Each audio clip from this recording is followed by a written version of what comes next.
நம்மள மேலையும் கீழையும் ரொம்ப மோசமா ஆண்டுகிட்டு இருக்கிற பாசிச பாஜக அரசையும் பாய்சன் திமுக அரசையும்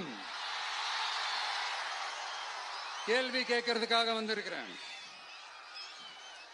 இந்த பாஜக அரசு நம்மள கொஞ்ச நெஞ்ச கொடுமையாங்க செய்து பீகார்ல 65 லட்சம் வாக்காளர்கள் ஓட்டர் லிஸ்ட்லயே காணோமா.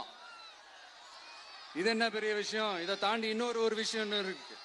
இந்த எதிர்கட்சிகள்லாம் ரொம்ப சிம்பிளா சொல்ற மாதிரி சொல்லணும்னா, ஓட்டு திருட்டு.